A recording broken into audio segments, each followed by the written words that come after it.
If it feels hard, break it down.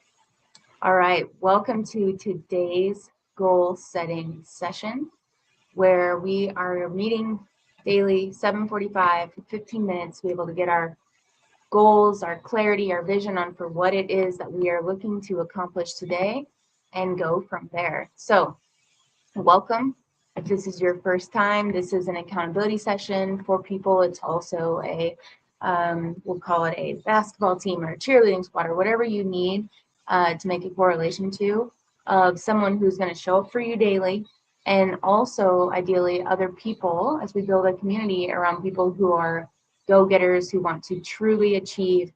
And this is a place for us to come together. So, one quote that I want to share with you today is by Stephen Covey, and it is begin with the end in mind. All right. So, what we want to do is we want to reverse engineer or think about the big where we want to go and the actual action steps that we want to and need to achieve to be able to get there. Sometimes what happens is we feel overwhelmed. Raise your hand if you've ever felt overwhelmed. Often, regularly, daily, hourly. If it's that often, then I think that there could be some other opportunities to address in terms of how you're experiencing things, what you're doing to take care of yourself, etc. But if you feel overwhelmed, typically speaking, you're at the bottom of a mountain, you're looking up, and you have no idea how to get there. And rather than being like, ooh, I've got an idea, I'm going to go there, you're versus an empowered approach, right? This feels disempowering. What is that very next step feels very empowering because it's achievable, right? And so a lot of times I think what creates overwhelm is this sense of it's bigger than what we are, and that can create this anxiety or anxiousness in the body and really be quite disabling. Like a lot of times when people become overwhelmed, they don't, grab life by the horns and just forge forward. They kind of take a step back and maybe withdraw, procrastinate. Um, they'll struggle with indecision because it's just too big for them to tackle. So what I want you to start thinking about today especially is rather than, yes, goals are important. Where you want to go, the direction, the vision, all of that is essential because without the clarity, it can be very difficult. At the same time, a roadmap, sort of the action steps on how to actually get there, are the directions. I don't know if you remember back in the day when you would go to, oh, was it mapquest.com or something? You put in the direction you're going and then you print out all these instructions. They didn't just say, go here. I mean, and today we've got GPS, it guides us, it tells us every step to take along the way. But back in the day, we literally had to read through, okay, go straight until the T. And then we would go straight until the T. If we thought about going from, Oregon to Nebraska, that's quite the haul. That's quite the journey. But if we went from Oregon, from our start destination to the end of the road, and we went right, and then we went to the end of that road and we went left, and we were able to walk step by step to do that, it was a lot more clear. And so if you are experiencing overwhelm and you are having a difficult time actually taking action steps towards what it is that you're wanting to, uh, where you're doing, then, excuse me, I got a little distracted. That was my yay. She's like, I'm on, and I don't see her on. Um, so the point is that if you are wanting to go forward, right, and you don't see those clear action steps, the way to actually do it is to have that goal, but then break it down into tangible steps that you can do daily, or you can do over a quarter, or over the year. But really, over the year is a very long time. So it's better to think in more like 3 months.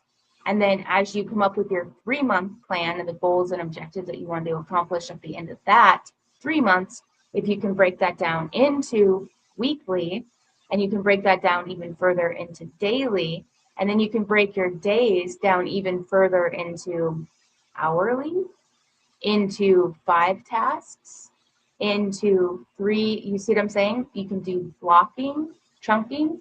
Then suddenly all you have to do is get through, just like all you had to do was go from your house to the end of the road. Now it's all you have to do is get through the 8 o'clock hour. What do you need to do in the 8 o'clock hour? Get through the 9 o'clock hour. If you were to have your best 9 o'clock hour, what would you have achieved? Or maybe you're blocking during that time. From 8 to 12, if you're in a creating maker kind of mode, what would you be creating or making during that time? What would make that 3 hours clear so that by the end of that period, you can check it off and say, okay, I've now done that, right? So as we approach today in terms of the goal setting and what we want to do, then what I want you to think about is, okay, how are you breaking up your schedule?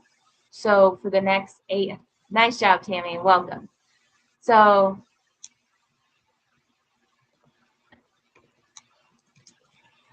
comment back.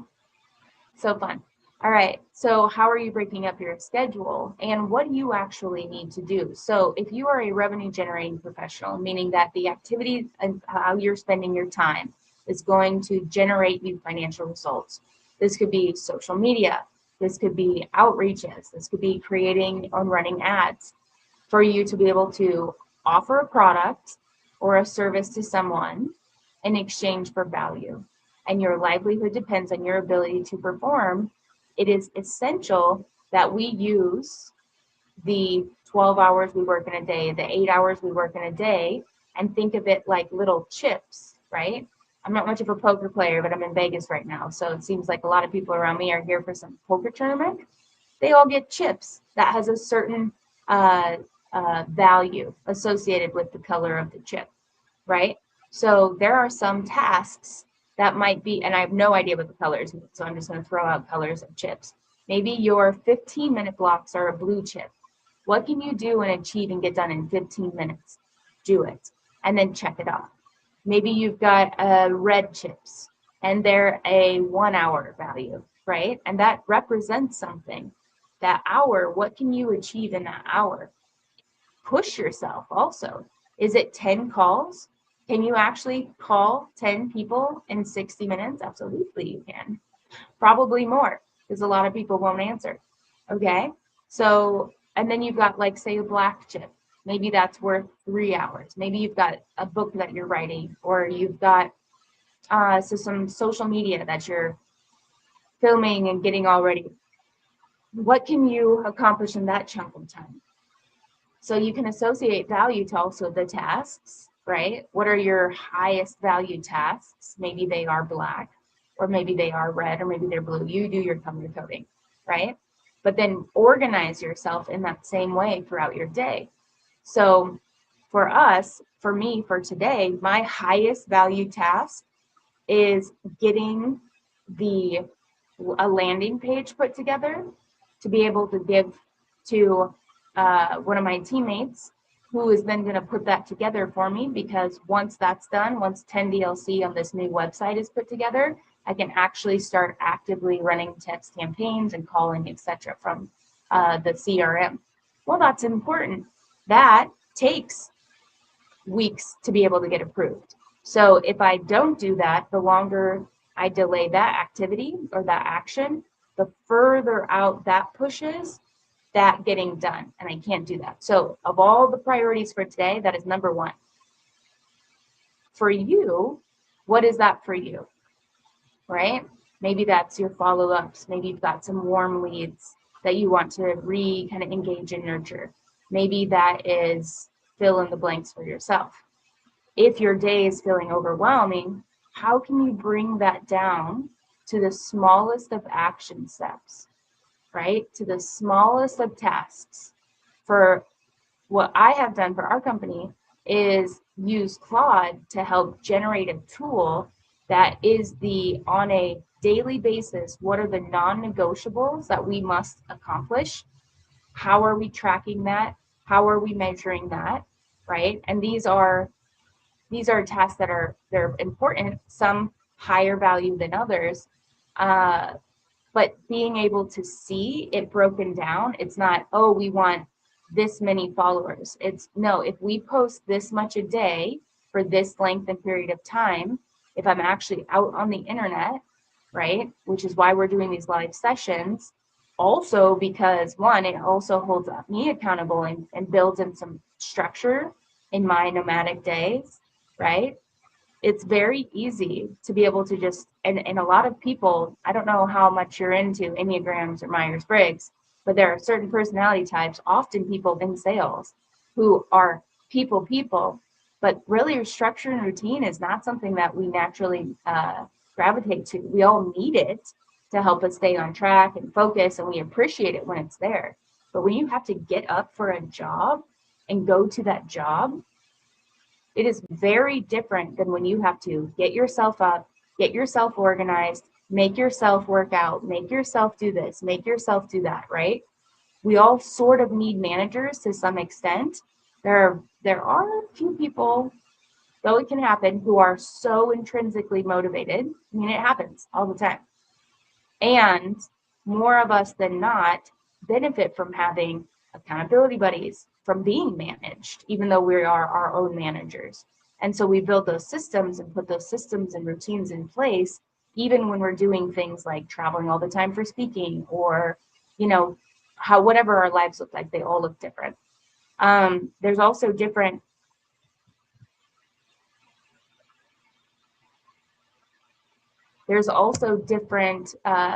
revenue generating tasks that some of us do. You know, some of our activity for some of us is more relational based. So you might be booking lunches or coffees as one of your, ways to kind of get to know people, see where they're at, see what they need.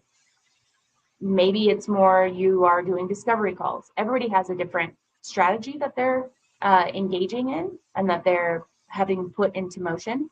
But again, at the end of the day, it comes down to outputs. So what are the tangible steps? And if your day is feeling overwhelming because you're like, I have all these things to do, what is the one next step that you can take? Where can you drive to next that once you're there and you've gotten there, you can finish that and then take a right and go to the next destination? And if you think about your day more like you're going from point A, wherever that is, to point B. Can you see I drive a lot if I'm using driving strategies? Fastest. And by fastest, I mean you don't want to speed because you don't want to get pulled over, you don't want to get in an accident. All those things delay you. So as thoughtfully, mindfully, and strategically, without missing, turn-offs or reading the instructions or the directions wrong, how can you go from point A to point B and then stop and go to your next destination? And each one of those is just an activity, right? Because if you're in a sales generating role, or in a revenue generating role, you are activity based. So your results are performance based. So every time you hit a new, we'll call it stop sign or red light, stop sign, end of a road, how can you check that off? How can you integrate the sense of, or create a sense of accomplishment and achievement so you want to keep going and doing more of those things rather than like bang your head against the wall because you're doing this thing you don't really want to be doing because you're not seeing an immediate result. Some ways is to energize in between, right? So if you're doing some activity, I have a jump rope that I've got near the desk. If you're using any kind of social media, or excuse me, any kind of AI, Claude takes a while to think, right? I've got a pretty big, a pretty heavy, oh my gosh, it's not a dumbbell, it's the thought is coming, a weight, we'll call it a weight, but it's not a kettlebell, there we go. That sits next to the desk and where I work, so that as Claude's thinking, I can be doing squats, pull-ups, like any kind of movement to keep energy high so that I can go from task to task to task and not get tired, because that can sometimes happen. You sit down, you get tired, and then you don't want to do the next thing. So again, strategies, we have empowering habits, we have disempowering habits. And you have to start kind of thinking for yourself, what's empowering me to want to keep moving forward, and what's disempowering me to make me want to slow down and not continue the drive, right? And we call those accidents. And so as you progress through your day, again, you have your goals, what you want to accomplish. At the end of the day, what do you decide? If you have accomplished this, I know I will feel that would have been done in our morning mindfulness session, where we're really aligning with, okay, by the end of the day, I know if I achieved these things, it was a successful day.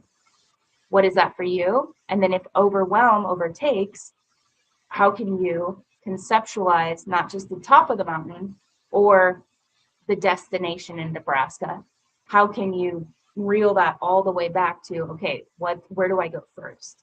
And it's those small little action steps that build. The next thing you know, you've got done 15, 20 things by the end of the day, which it feels a lot less overwhelming than when you are just trying to tackle it all at once, and then you see white and you can't move forward. So, which happens to all of us at times, some of us more than others, more often than others.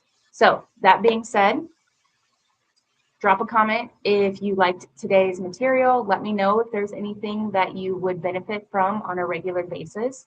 And remember that your life is your journey, your life is your journey, it's your choice. Go confident in the direction of your dreams and live the life you imagine through. Have a wonderful day, my friends. And I hope you accomplish everything you set out to do. Cheers.